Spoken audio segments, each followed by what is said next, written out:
Welcome to the complete collection of Dwyane Wade's greatest stories.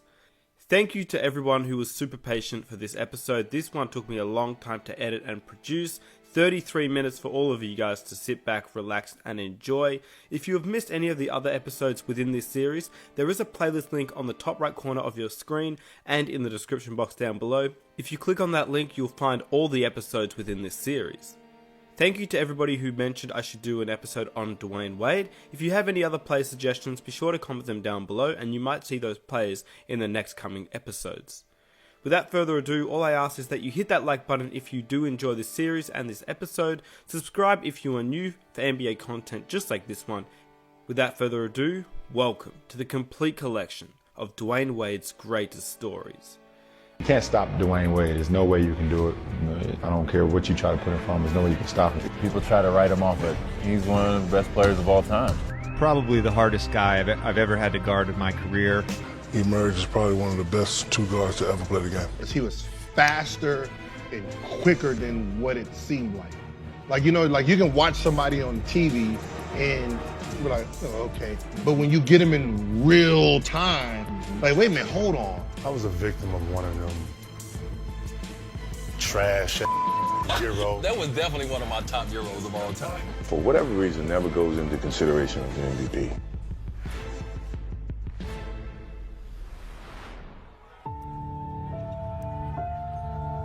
In every story, Act 3 is the most important chapter. The Miami Heat are on the clock. With the 5th pick in the 2003 NBA Draft, the Miami Heat select Dwyane Wade from Marquette University. If I could do it all over again, I would love to go 5 once again to Miami because it's a place where I feel I belong. In other words, Act 3 is where that hero becomes a legend.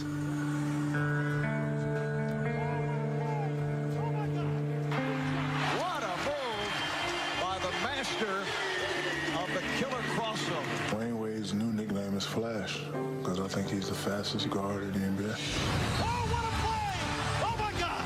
He jumped right out of the building! He's Superman! In Act 1 of your story, you took the lead by storm. 04, because this would actually stop my trash talking towards players. So 04, they started the season off 3-0. We 2-0, you know? And they asked me a question like, how you gonna stop the Heat? Stop the Heat? Nobody worried about that. so we haven't seen them yet. So I didn't. Nobody worried about the Heat, man. I said, listen, they can't shoot. We just gonna sit on the zone. Bop, we good. Boop, right? So I hear about what Gilbert say, you know, I'm not reading the papers, but someone tells me, and I go look, and I'm like, dang. So, you know, like, we got Brendan Haywood and them reading. It was like, ooh. He said, ooh. He was like, you said this? I said what? You said Dwyane Wade couldn't shoot, and I was like, nobody reads the paper. Okay, so I mark on the calendar, Washington Wizards, game 4. Big circle. Right? So, and then like my first 3 games, I'm already probably like, I'm balling. Like I'm averaging probably 30 at this point, starting the season. I was like, nobody reads the paper. You don't think he read that, do you? He was like, we're about to find out. I'm in my hotel the day that we're playing Washington, and I've been using this quotes that he said to start this season, and I'm actually I'm so ready for this game, like I can't sleep. And my phone rings in my room, and I'm like, I've never got a call in my room before. So I picked the phone up. It's Gil. You're right, I did call. Gil called. He say, you know, man, you know, the media. You said the shit. You know how they spin things, man. You know, that's not what I meant. So forth, so on, whatever was said. And I'm like, I hang up the phone, I'm like, nope, he's not about to throw me off my He's not about to throw me off. I'm going at Gilbert today. That's in my whole mindset. It was about Gilbert. So this is what I've been waiting on all summer. Yeah, I just remember, yeah, because I'm looking 3-0. Ooh. Oh, no, I got to diffuse this. Yeah. Where that Wade at? Yeah. Let me get that Wade. I just remember I did call. I had no alias at the time. I wasn't like, nobody was checking for me yet. We go out the game. And we are underway in Miami. Larry Hughes goes out for 2 minutes. He scores 16 points. Or I go to the bench. I think he read all of that, bro.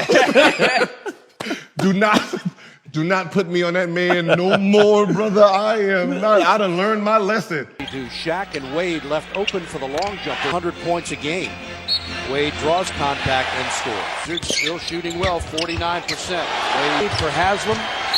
Score, and he's fouled. Williams the other way for Wade. He was faster and quicker than what it seemed like. Like, you know, like you can watch somebody on TV and we're like, oh, okay. But when you get him in real time, like, wait a minute, hold on. Hey, hold on. Why am I guarding him? He's too strong. Like y'all was making it seem like he was 205. That is not a 205 right there. I don't know what that is. That is not this is not to say you're gonna have to put the big get back in here, Larry. So once Larry Hughes go out the game and they put Gilbert on, I said, here we go. Gave us 37 in like 27 minutes. Well, I was closer to 220. Yeah, I was like, Larry, you're too skinny for this man. Because I remember there was one play we was pushing, so we was like, all right, he's killing us going middle. Pushing baseline. Like, all right, we're going to push him baseline. Be there, all right? You go baseline and you spin out of that. So when people spin out of stuff, you didn't really know what to do with it. So he went baseline and spit, boom. He can dunk off spins too. What is this? He's dunking off spins. He's dunking off splits. Y'all can't guard this man to the basket. Y'all can't guard. Look, I'm fine with my man. But listen, I said some shit and he's making y'all pay for it, okay? I learned my lesson. I want to read a quote to you. This is Pat Riley talking about the combination of Shaquille O'Neal and Dwyane Wade. Quote, Dwyane respects the fact that Shaq respects and embraces him. That's where Dwyane is so different. A lot of young players come into the league and have no respect for greatness or for great players who have done it. Their relationship has flourished because of both of them cooperating to be part of each other's games and to look out for one another. It's become a very dynamic duo. So 3 championships, 3 finals MVP. You spoke to, if you ever got to the finals, you was going to dominate. You did that off to South Beach. What's that experience like with a young D. Wade? So when I got to D. Wade, I was like, I know you heard all the stories. It's your team. So we ain't gonna have any problem. You the man, you the CEO, I'll be the consultant. For me to be a dynamic duo with Shaquille O'Neal and people to see it happening so fast. I mean, it's only our second year playing together. And it happened so fast between both of us because we both came in and said we're going to do whatever we can together to get, one thing, and that's to get a championship ring. How do you and Shaq, I mean, I'm assuming, and I pretty much know, I mean, y'all are very, very close. How did that happen? It's easy, man. You know Shaq. Everybody knows Shaq, man. It's easy to get along with him. And but the one thing that we did have, we sat down when he first got to Miami and I first came back from the Olympics. We sat down and we had a conversation for an hour and talked about everything that happened in L.A. Why was it important to you to be so open about the issues you and Kobe had coming into that situation? Because when you don't know a person, you have to go to what you hear or what you see. So, he don't know me. You just know that I got a problem with a guy that takes shots. He takes shots. So I said, listen, this is how it goes now. First of all, he's a nice, humble kid. Second of all, I don't think he knows how good he can be. Third of all, he listens, and he's a great player.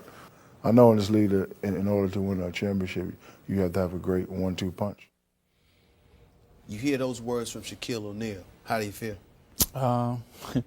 It means a lot. But imagine that as a young D. Wade hearing this motherfucker say, I'm on your team, but it's your team. Whenever he mentions my name in that kind of light, it just makes me feel, like I'm doing something right.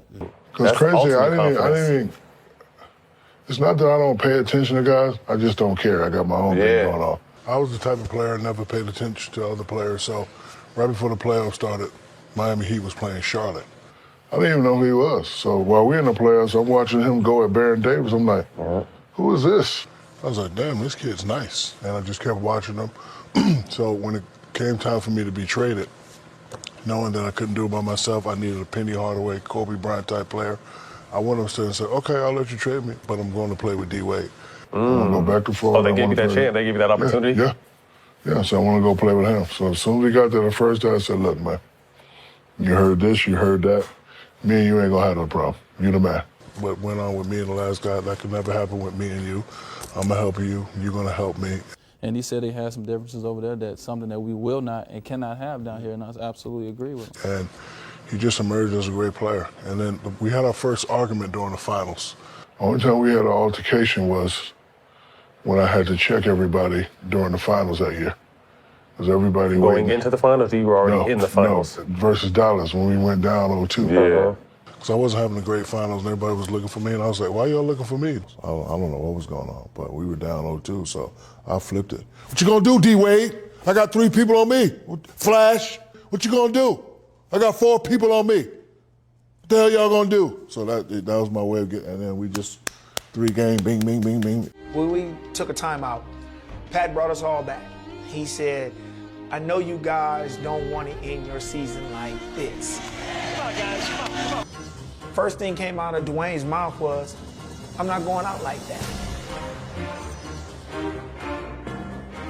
Wade trying to find an opening, banks it in. 32 for Wade. Wade drives left baseline, and he got to the rim and able to score with a foul on Dallas. Dribbles to the free throw line, the jump shot, and got it. Attacking the rim. Wade has brought Miami to within 5. And he brought us back. And he brought us back, you know, single-handedly. And he's got it wide left beyond the stripe. Wade, left baseline, wide open. The jumper goes. And the Miami Heat right back in the NBA Finals. I just felt so proud walking off that court. And I didn't show it. You know, I went in the locker room like I do it every day. I felt so proud. Wade had done more than win one game. He had changed the series. Dwyane Wade all the time. Dwyane Wade rose to a level that we have never seen here with the Miami Heat. The Miami Heat have evened up this series. We haven't found the right solution to deal with Wade yet. It was as if whatever Miami needed, Wade would provide. Foul line jumper, good. Wade, he scored the last 9 for Miami. By Miller Lite. For Miami, of course, Wade coming off that spectacular 43-point center court. The officiating crew led by Steve Javie. Harry is the leading scorer for the Mavericks in these finals as Wade hits it and a foul. Wade with the jumper on him now. Dwyane Wade knocks it down. 4.5 minutes without a point. Did we have another run? Wade. Howard on the drive. Blocked by Wade. Wade. Tough shot. Banks it in though. Wade banks it in. Stop. Wade spinning. Falling away. It's good. 9.1 remaining, and Dallas could tie it with a 3-pointer. Terry, 8 seconds. I'm seeing him come down the court, and I'm seeing him go up in motion and shoot the shot. I'm like, he can't hit this shot. It's not scripted this way. And it's my moment. Terry, high right side. Terry puts it up. Won't go. Way to hold on. And the Miami Heat are champions of the basketball world. Shaq was like, hey, D, go up there, go up to the front. I'm like, for what? He's like, for the MVP or what? I'm like, oh. You know, I guess I was. Took all finals MVP, and from that point on, he just, you know, emerged as probably one of the best 2 guards to ever play the game. The funniest, most embarrassing thing was, so we get smacked during regular season, y'all. And then we beat Chicago, right? Mm-hmm. And the crowd starts chanting. Mm-hmm. We want the Heat. Over a second remaining. He took a chance by throwing it into the crowd. We want the Heat. We're watching the game, by the way. We're all together watching the game. As a team, we're getting ready. You know, we're watching who our next opponent is going to be. They beat Chicago. It's a big thing. They like celebrating. They got T-shirts. They got the whole thing, right? And it was a big moment for them, so we get it. And then the crowd started going. Big moment for you guys. You know, we want the Heat. Yeah. Our fans are screaming, we want the Heat, right? So, you know, we do have characters on our team that's realistic.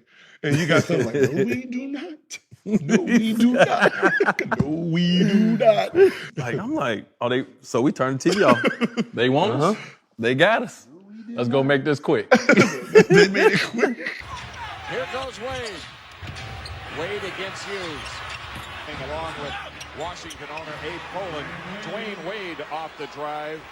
So we play them, go down there, smack. Dwyane Wade. Jamison goes out of bounds. They keep saying keep him in front, and they don't. And they deal with Dwyane Wade. You have to try to direct him in the area you want him to go. If you react to him, and that's what Larry Hughes did on that last. Come home, smack. We're in game 4, right? Getting smacked. I'm on the sideline like, oh my God, can we just win one? And I look up in the stands, right? And it says, big old sign, we're at home, big old signs. You wanted the heat, now you just got burned. I'm like, oh, that's cold. Yo, here go a key part to that story that Gilbert did not say. Once we got to DC, no Shaq. You don't know what kind of confident boost that is. Coming from our best player, the most dominant player in the NBA, telling me, take over the game. It's your game to win. It's your game to take over. And I try to do it. I don't want to let him down. And that's what he told him. Stop fooling around and take over the game. We want to win this game, and we want to win it with me on the sideline. In Miami, we had Shaq. No Shaq in DC. So now, no Shaq, they at home. Took it up a notch. I think we was the only team that got swept that year in the second round. You know how bad you got to be to get swept in the second round. But it's just, first of all, though, Gil, it's just bad luck. You get the draw of Shaq, me early in my prime. You get LeBron a couple times in the playoff. Like, you just got a bad draw. Sometimes it's the matchup. Hanging around that 4-5 area. That's the wrong place to be. Yeah, man. I got to ask you this because I've watched this matchup for years. The dynamic with you and Kobe. Can you go in a little bit about just the back and forth? I know y'all have a true friendship, but I do know y'all have a very spicy competitiveness. Could you talk a little bit about it? Well, you didn't seem too nice to Kobe. Y'all were on the court together. That was 7:37. That was after the tip-off. We both competing. We both are fierce competitors. Kobe's one of the fiercest competitors I ever played the game, and I'm a competitor also. So we both competing. That's at 7:37. When Shaq first came to Miami, people would look at Dwyane Wade and sort of like keep their eyes on you, wondering how you'd look at Kobe, how you'd interact with Kobe on the court while going against him, simply because Shaq's your boy now. Oh, yeah. And their relationship wasn't ideal at the time. So how did you feel about Kobe at the time when Shaq first came to Miami and you had to go up against him? The same way I do now. You respect the player. You respect his greatness. You respect that. You got to be ready when you play Kobe. You got to get your rest. You got to come in and bring your A game. But at the same time, Shaq warned you about that?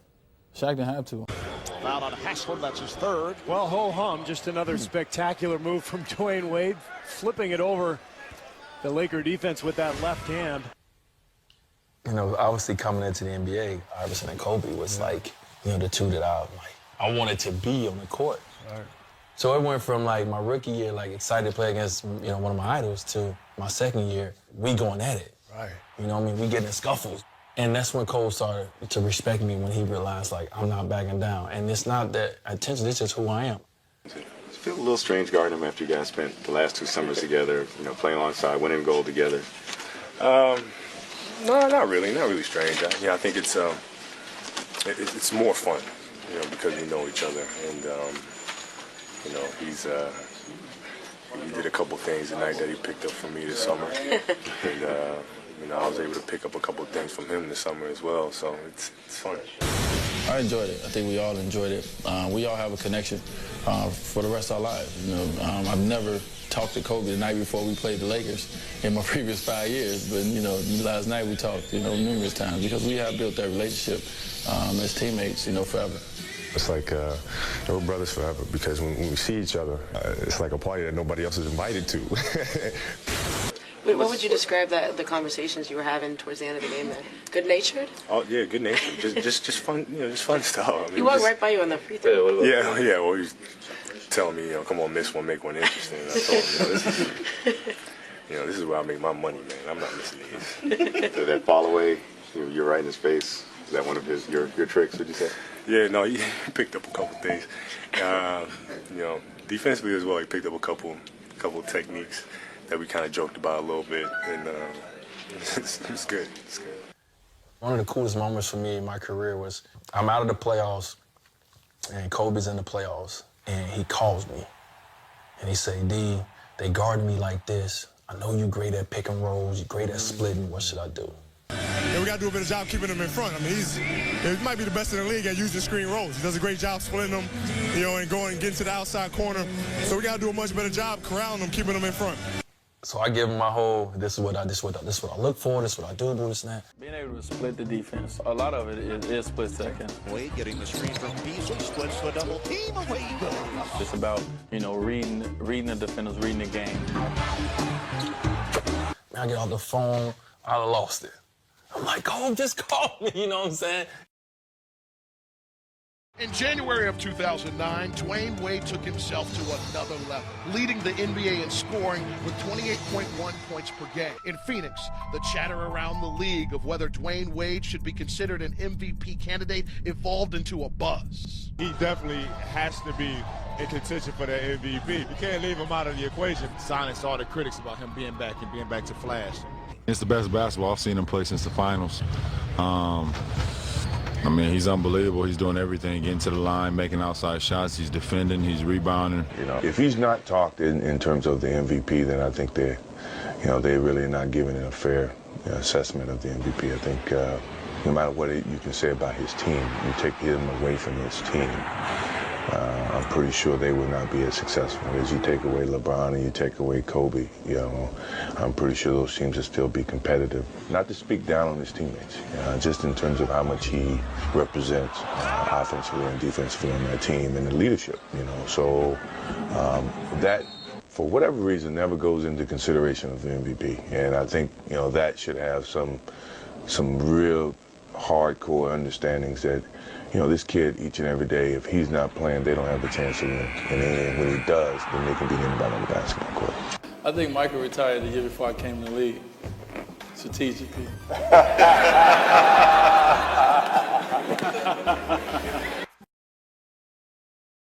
So I'm going to tell you my mindset 2010 when I was a free agent. For me, it wasn't about money. It wasn't about nothing but winning. A lot of people don't believe this. A lot of people think we had this already set up. Brian called and said, what are you thinking? I said, bro, I want to win championships. I'm tired of getting knocked out in the first round. It sucks. And then it went from there to saying, yo, let's do it together. Act 2 of your story brought change. To be here with D-Wade, to be here with CB, I understand now that I've made the right decision.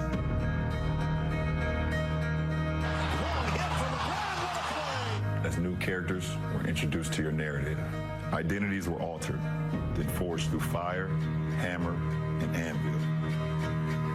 Pressure like that couldn't have hindered you, but instead, it hardened you. Don't say I wish I would have. Let's go. Then you reached the top of the mountain twice more.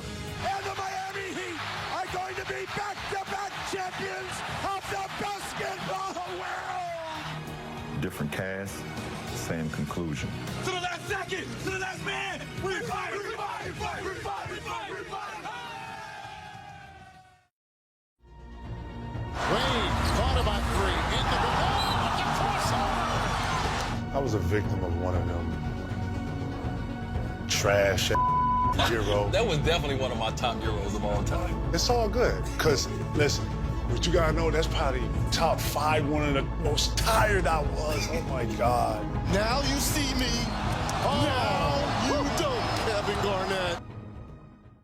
When you first got to the league, who was the first person to bust your ass? Oh, that's easy. My first welcome to the league was LeBron, D-Wade, and Chris Bosh in that Miami Heat team. Yeah, big so it was the preseason game, but I still considered it as my welcome. You feel me? So we played in Kansas City. Kansas City is the site for the Washington Wizards and Miami Heat in exhibition season, and the crowd gets to see, that man, Dwyane Wade. And in the first quarter, right 20 seconds into the game, there he goes. D-Wade, I'm reading the scouting report. Scouting report says, stay down on pump fakes. First thing he do, spin, pump fake, right into my ribs. And I said, okay, yeah, this is, you gotta lock in. You got a long way to go. This is a different level right here. They were stealing the ball, throwing lobs left and right. And I'm like, okay, yeah, this is real. So that was my welcome. It was the my first time stepping on the floor was my welcome to the league and that Miami Heat team. The Big Three era, amazing era for Miami Heat. When I look at this photo, what I see something of legend. We didn't really talk about scoring titles and covers of magazines and all the things that we ended up doing. We just talked about winning the championship. It took some sacrifice to do that, but ultimately we achieved our goal. Playing basketball with those guys was amazing, but I think the relationship that we built away from the game was special. It changed everything for me, for Brian, for Chris, for this organization. It put us in a different light. You know, we was able to go to finals 4 years in a row and win 2 of them, and it was hard. But I think, you know, we all learned something about ourselves. Dwyane, speaking of Twitter, that purple, the Hornets fan in purple is kind of you and we're trying to get at each other. Get at each other? Yeah, you guys were trying to exchange words. I'm not giving him any more attention. He got enough. Here on ESPN, a sellout crowd in one of the biggest nights in the past 14 years for this franchise. Charlotte with a chance to advance. Miami trying to stay alive. Game 6 coming up next. What did you have him on your all-time two-guard list? I had him behind Michael Jordan and Kobe Bryant. Fakes back up to Wade. A rare three.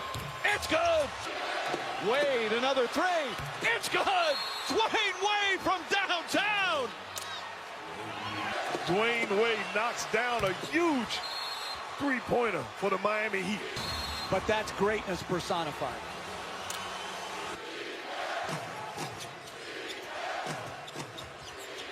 Wade leans in, falling away, puts it in! Dwyane Wade does it again!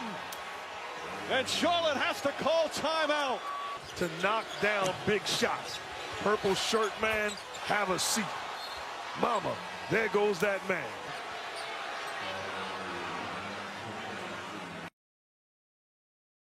Your second act saw your arrival as one of the most respected athletes on earth, and your departure from the home that helped you get there. I know in the back of your mind you already thinking about, you know, Boston days, you know, the similarities.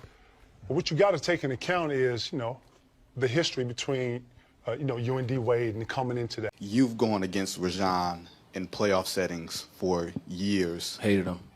And Wade and Rondo, they're still chatting with each other. Right now, what are either one of them thinking about? Or dirty plays that you've seen him play in the past, so that's what it is. Oh, he got his leg came out from underneath him as he knocked him down. Wade in the post, more out of frustration than anything. And a technical foul has been hit as Rondo and Wade go chest to chest. Why even get involved in this stuff where you're giving away points and taking a chance of, that's one technical, getting a second one. They did a pretty good job keeping under wraps of who they were trying to get. So actually, once I committed, you know, I wanted to know who was the guy they were trying to get, and I was excited that it was Wade. And when you come up on a guy like Dwyane Wade, I don't think you can pass with opportunity. Yes, I've talked to Wade. Like I said, we've talked text.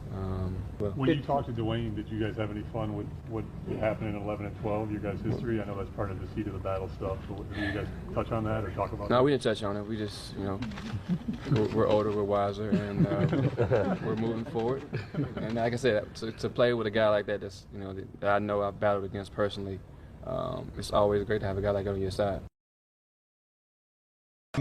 No, but how odd was that first time going against the Heat? Yeah, it was terrible. Like, we had a back-to-back too, right? We come from Atlanta, we get in Miami. I don't have a lot of time to do nothing but just go to my house. And once I get off the bus, I'm trying to, like, okay, it's a regular game. It's a regular game. I get off the bus, and immediately I knew it wasn't a regular game. For fans of the Miami Heat, it has to be a strange sight to see Dwyane Wade in the uniform of the Chicago Bulls. Like, it was just it was crazy. And I walked to the visitors locker room. I've never been in the visitors locker room, like, unless it was like a concert, but it looked way different. So you never really got a chance to experience it. And everything was just weird. Like, even that my shoes didn't fit right that day. Like, nothing felt good that day. And I go out there And I'm seeing all these familiar faces that has been rooting for me, and they still rooting for me, but it's just weird because I'm on the opposite side of the court. I couldn't wait to get that game over with. I definitely wanted to get a win. I told my team, I said, listen, don't worry about feeding me the ball all game and trying to make this, Dwyane comes back and scores 30 plus. Like, let's just get a win and get out of here, because this is the one of the weirdest feelings I've ever had. Dwyane Wade is back. Well, it's a dream come true for Heat fans. My eyes and the heart was always here. I said that from the beginning. You know, who I am in the core and deep down inside is always here. I mean, me personally, I would have been very successful in this league without D-Wade. But to accomplish what I really wanted to accomplish in this league, and that's winning at the highest level, I needed him. And that's why I made the jump. You understand how important he's been to the game throughout his career, and no matter who you root for throughout the league, you respect greatness in terms of what he's been able to do throughout his entire career. So, you know, tonight wasn't a loud night, but he had some pretty influential plays, and it seems like he's got a lot more in the tank. That's what I told him after the game. I was like, are you sure? I know you got a lot of stuff going on off the court, your family and all that. Are you sure you don't have a couple more years left in there? That is a jersey exchange to remember. Two of the game's all-time great players. Come to Dwyane, man, you were so great for us fans. So entertaining, so exciting for us to watch. Definitely one of the best two guards to ever play the game. Turn inside to Wade down the middle. His toughness was undeniable. How hard he played, how many times he hit the floor, got right back up, kept fighting. Wade with a steal, with two. Wade puts it up for the win. Yeah, he did it. Dwyane Wade. I was always a big fan of him. I still am. I'm seeing everybody treat him the way that he's supposed to be treated on his way out. It makes me proud of all the fans and the organizations that's sending him away the way he should be. Last minute, to the last second, to the last man. Revive. Competing against him, can you try and put into words what he's meant to the game? Man, he's done so many great things. I mean, I think everybody's so honored, to have played against him, and I obviously know him. I don't know him as well as the guy on the other end of the table, but I've had a lot of battles with him, and just talking with him going against him, you know that when you step on the court against him, you have to bring your A+ game. And I've had many battles with him, and we talked the first preseason game, kind of reminiscing, and as we went on through the season and to our last game, just remembering the good times. And I tell you what, he's one of the best two guards to ever play this game. So you're there for his final home game, of course, in the Sixers uniform. Talk about how that atmosphere influenced you to want to sign with Miami. The love that he got, well deserved at that. But the way that everybody came out to support him, knowing what he's done for the city, for the culture, for the organization. I mean, I want a piece of that love too. Not saying that I can compare to Dwyane Wade, because I don't think anybody can. But I think what he's done for this city, I want to try and pick up where he left off. Every moment from your career is going to come back, fast into your mind. And for me, just a kid with a dream, man. I had a dream of playing a game of basketball, and now I can walk away and say, high school, jersey retired. College, jersey retired. NBA, jersey retired. You know what, kid? You did all right. And if you enjoyed this episode, please be sure to hit that like button, subscribe if you are new, hit that notification button, and comment down below which player you'd like to see next. I am out, and I'll catch you next time. Peace.